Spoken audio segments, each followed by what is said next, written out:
David. The other bit as well, again, you did Eurovision. I mean, Eurovision and Ireland, it's up there with Ireland and Guinness. I mean, quite honestly, if I have a look at the Israel that won this year, you're not going to win. Ireland's not going to win either. How did you feel about that? I mean, to us, Eurovision is it's almost like fairground. Yeah. It's good entertainment, but it's not. It's not music. It's no, not I agree. I agree. It's not music. What I had with the Eurovision. As a young boy, we were listening to the Eurovision contest. All the family watching television because that was the only thing that you could see on television. And I remembered something positive, a positive experience, because there were those kinds of Johnny Logan, of course, of Ireland, and Cliff Richard and ABBA. There were nice pop songs. And then when I started a career and studied classical music, I was not listening and watching Eurovision at all. But maybe, sometimes we make decisions, we do things that we decided about them many, many years before, So when the Israeli television came to me and said, we would like you to, there was not a competition, they chose me. Yeah. They asked people in the newspaper and said they said that they would like to send me. So I didn't know what I felt. My wife was always against that. She said, well, you don't need that. Why are you doing this thing? I said, I don't know, maybe when I was a child, when I was watching this with my father and my mother, maybe then I decided that this is something I should try, and something I would like to try. But then I came to a contest that was totally different than what I remembered, because it was nothing about music. It was all about show off and masks and fire on stage, and I came with a very simple song, like a very pure peace song. So I was not belonging there. And the results showed it as well. And the results showed it as well. Yeah, no, I thought to myself, maybe what you need is a shave and a dress.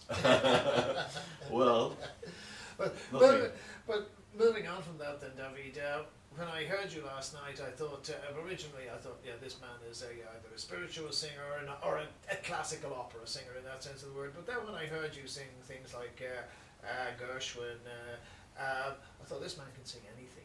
I mean, and that's, that in itself must be an incredible skill. Well, it has its benefits, but it also can hurt, because as I told you, people need definitions. So if they don't know my whole repertoire, they don't know what exactly they're buying. What kind of music are you playing? Many people asking me this. I said, I don't know how to define. Well, it's many kinds of music, but it's all going through me, through my soul, through my voice, and you can find something. There is something in common in all the songs, of course, because I'm the one who sings that, and I have my own style. But yet, it can be because people don't know how to define it. Sometimes you can feel, how do you say it in English, between chairs. This. Well, we don't know exactly. Okay, where shall we put this kind of music? But when I heard you singing last night, I thought this man could do jazz, this man could do soul, this man could do blues. Actually. I'm also doing that. But I'm trying to do everything in one concert. I don't want to, again, because I love music so much, I'm fighting these definitions. I don't like to be defined. I like people to come and to enjoy, to open their mind and to open their heart to music. That's it. I can sing Irish music. I love Irish music. And enjoy that as well, It's music. So when you do music, and the reason why I asked this is I saw the Marley documentary on the weekend, and you could say that Bob Marley was into a great deal of things, but one of the things he was really seriously into was the concept of Zion, or Zion. So when you do music, is that they have described you as a voice from heaven. Are you trying to, if you like, recreate or build a bridge between the human and the spiritual world? I think I do, yes. Listen, Jerusalem, the Jewish tradition is my roots. And in order for a tree to bloom, it needs its roots. Sure. We should not deny that. So, and I'm very much connected to my roots. Jerusalem, every time when I'm only entering Jerusalem, something in my state of mind is different. It's a very holy city with a lot of power. And because it's so holy for all religions, except Buddhism, I think. So it's something that you can hear the spirit of Jerusalem in some of my songs. Also, when I was a student, though I'm living in Tel Aviv, I decided to go to study in Jerusalem. In Jerusalem. Sure. We have an academy in Tel Aviv, but Yeah. I prefer Jerusalem. I think, in a way, even without thinking, I'm doing what you just said. Not always. I intend to do that, but it comes out from the lyric, from the music, from what I do. The other side of the coin, David, I've noticed you've been invited to a lot of what I would call commemoration events, Martin Luther King's anniversary, the 9/11. Why do you think that they particularly chose yourself? Is it because you are the Jewish connection to, if you like, the link to those, or is it purely what we would call the aesthetic of showbiz? I don't know. I can just imagine. I don't know. Maybe it's both. Also the Jewish connection, and I think, as I told you, I think the voice and the music is something international. And in those events, people needed to be touched, and some of my songs are very moving.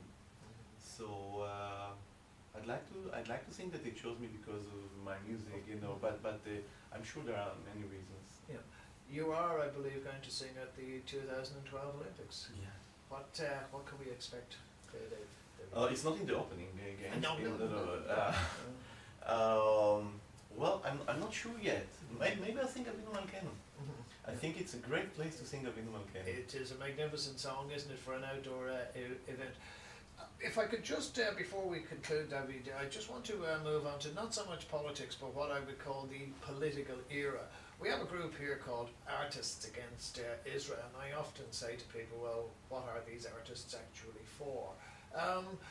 How do you feel about cultural boycotts? I think there is a contradictions in their definition, because artists, this is the way I see it. If you're a musician or a painter, you should be open-minded. You should be. You should not get involved with all those politics issues. You should say what you feel, what you think, what you believe in. But the moment you are boycotting another artist, you're like shutting his mouth, and or to shut the mouth of other people who maybe would like to say things that are close to your ideas as well. You know what I mean? It's stupidity. This is how I see it. Sorry for the hard definition. Just stupid, because if they don't let you speak, how can they change anything? If I don't want to change anything, I just want to hate, and I choose hatred, then I hate, and then there is no conversation. Sure. But if, as a musician or as an artist, you're trying to open your mind and try to make things better or to change things according to your beliefs, you cannot boycott or shut the mouth of other artists who would like to say, you should be open to hear different things than you think, and then maybe try to make a change. How can you make a change without listening to other opinions? And artists, especially in Israel, most of the artists that I know are singing for peace, praying for peace. The Jewish tradition, we pray 3 times a day for peace. I don't know any other religion that prays 3 times a day for peace. Oseh shalom b'morma v'yaseh shalom aleinu. The end of every Jewish prayer, and it's obligation for the traditional Jewish people to pray 3 times a day for peace. Yeah. If I could ask you just almost briefly to conclude then, David, your family were in Libya, I gather. Your grandfather was a rabbi in Libya. So when you saw the events of the last 12 months, did you somehow or other, how did that resonate with your family? Did you think that was a stage on our journey? Because I gather your family originally were part of the expulsion from Spain in the Inquisition. Yes. You mean what happened in Libya and Yes, okay, your family haven't lived there for a while. Yeah, but, so I didn't felt that connected to Libya, Sure. I must say, because it's many rude things happened to my family there, many ugly things. But I must say that when I saw the violence and the brutality, even against Gaddafi, that was, everybody know what he was, I didn't feel, I was not too violent for me. And I believe that if you use that kind of violence, even against somebody that you hate, you can aim this hatred into other fields as well. And I'm against any. I think they should have got him alive and put him into jail. The rule of law. Yeah, through the way they did it. For me, it was, again, it's so brutal that I cannot identify with that. I cannot be happy for them, because I think if they did it, if you deal with blood, if you deal with murder, if you deal with hatred, then it becomes like a way of your behavior, a part of your behavior. And when you see so much hatred and so much violence, for me, it's never the solution. I mean, it's not a great basis for building a nation. Yes. Yeah. Last but by no means least, David, you spoke a lot last night, particularly when you were introducing songs about peace. Can I ask you, and I know it's a very difficult question, what does peace look like in your region? Oh. The cessation of hostilities would be a good start. It will be a good start. First of all, please, let's give up the hate. Yeah. You know, living here. Do we need trust then before we have hate, or before we have peace? Yes, we need to have trust. We need to know that they're not. That first of all, they recognize that we had the right to live and to have a place of our own. First of all, recognizing, because they don't even like to recognize that there is such a thing as Jewish people. So first of all is recognition, then trust, and somebody told me, I think it was I don't remember who was it that said that if the Arab countries will put down their guns, then there'll be peace. If Israel will put down her guns, then it will be destroyed. And I think this is a very important sentence, because it's describing the situation. We are pro-peace, we would like to negotiate, we would like to speak. I don't say that everything that Israel does is okay. There are many mistakes in any country, but there is a will, and also in our tradition we don't. Jewish people don't want to convert anybody. It's very difficult, very different from other religions. Sure. We don't want. When you have a religion that has the jihad, for example, even though I think it's a translation of human beings, I don't think it is written in the Quran. Sure. The jihad and trying to convert everybody to become a Muslim as the main idea of living, then something in the state of mind you cannot connect to that, because I don't want to convert myself to a Muslim. I don't want. You have to accept me as a Jewish. What can I do? Concluding question, David. You've played many of the esteemed venues around the world. You've played some of the largest venues around the world. With the Olympics, you're going to be playing an enormous audience. When I was listening to you last night and you were talking about peace, I thought, what would be the ultimate venue for David Dior? And I thought, the Gaza Strip. Oh.